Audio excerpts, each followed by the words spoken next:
Hello friend, welcome to my channel. आज की इस वीडियो में हम लोग पढ़ने वाले हैं आदिकाल के प्रमुख कवि और उनकी रचनाओं के विषय में।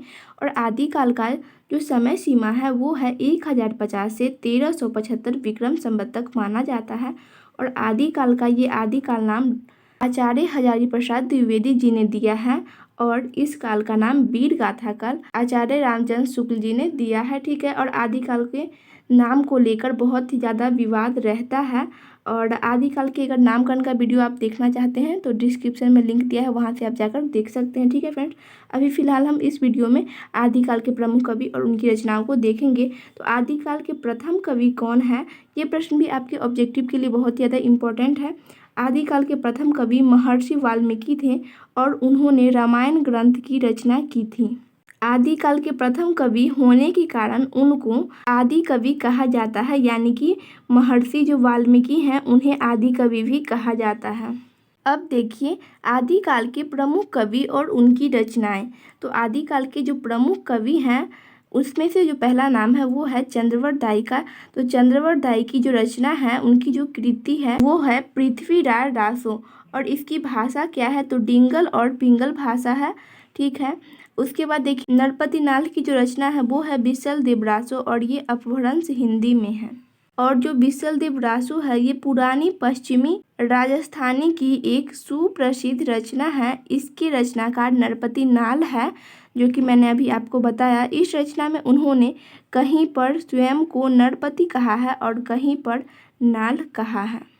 उसके बाद अगले कवि हैं अब्दुल रहमान, इनकी रचना है संदेश रसिक। उसके बाद अगले कवि हैं दलपति विजय, इनकी जो रचना है वो है खुमान डासो, जो कि राजस्थानी खुमान हिंदी में लिखी हुई है। और इस ग्रंथ की प्रमाणिक हस्तलिखित प्रति पूना के संग्रहालय में सुरक्षित है। यह 5000 छंदों का विशाल काव्य संग्रह है। इसमें से ये पॉइंट जो है, यह 5000 छंदों का विशाल काव्य संग्रह, ये आपको बस याद रखना है। एंड कवि और उनकी रचना को तो याद रखना ही है। उसके बाद नेक्स्ट कवि है याज्ञनिक। याज्ञनिक की जो रचना है वो है आल्हा खंड, जिसे हम परमाल दासों के नाम से भी जानते हैं। और इसमें जो कहानी लिखी गई है वो है महोबा के दो प्रसिद्ध व्यक्ति आल्हा और उदल का वर्णन परमाल दासों में किया गया है। आल्हा और उदल दो खतरनाक व्यक्ति हैं। ये उत्तर प्रदेश के महोबा के हैं। महोबा पान की खेती के लिए प्रसिद्ध है। ठीक है। तो याज्ञनिक की प्रमुख रचना क्या है, परमाल दासों, केवल आपको यही याद रखना है। ठीक है। उसके बाद नेक्स्ट कवि हैं नलह सिंह भाट, इनकी प्रमुख रचना है विजयपाल दासो।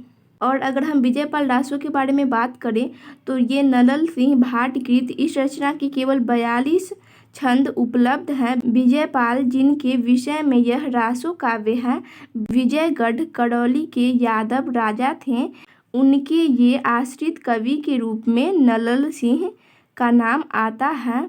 इसमें जो लड़ाई विजयपाल ने पंग राजा से की थी उसका वर्णन है।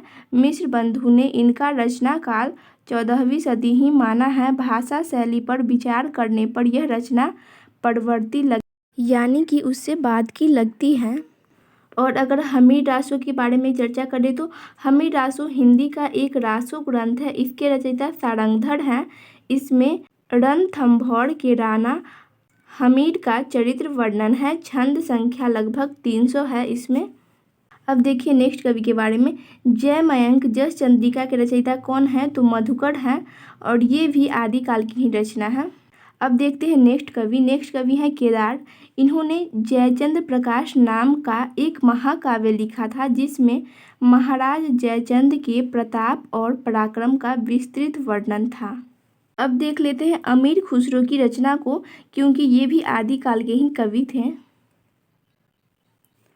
तो अमीर खुसरो की जो किताबें एवं रचनाएं हैं उसे आप कुछ इस तरीके से याद कर सकते हैं। खली की हालत नाजुक है, तो खली से खली कवाड़ी, हालत से हालत कन्हैया, नाजुक से नजराना ए हिंद। और अमीर खुसरो की दो रचनाएं और पहेलिया और आशिका थी। और विद्यापति जी की रचनाओं को भी देख लीजिए, इसे आप याद कर सकते हैं इस ट्रिक के माध्यम से विद्यापति की रचनाओं को। पद लता पता, तो पद से पदावली, लता से कृति लता और पता से कृति पताका। और इसके बारे में तो मैंने आपको बता ही दिया कि नरपति नाल की जो रचना है वो है बिसल देव रासो, जो कि एक प्रेम कथा है। तो फ्रेंड्स यही सब थे आदिकाल के प्रमुख कवि और इसका नाम मैंने आपको बता दिया और उनकी रचनाओं को, तो इसे आप अच्छे तरीके से याद कर लीजिए क्योंकि ये आपके ऑब्जेक्टिव का प्रश्न बनता है। ठीक है फ्रेंड्स, तो आई होप आप लोग को वीडियो इन्फॉर्मेटिव लगी होगी। तो वीडियो इन्फॉर्मेटिव लगी तो वीडियो को लाइक करें, अपने फ्रेंड के साथ शेयर करें एंड चैनल पर पहली बार आए हैं तो चैनल को सब्सक्राइब कर लीजिए। Thanks for watching this video.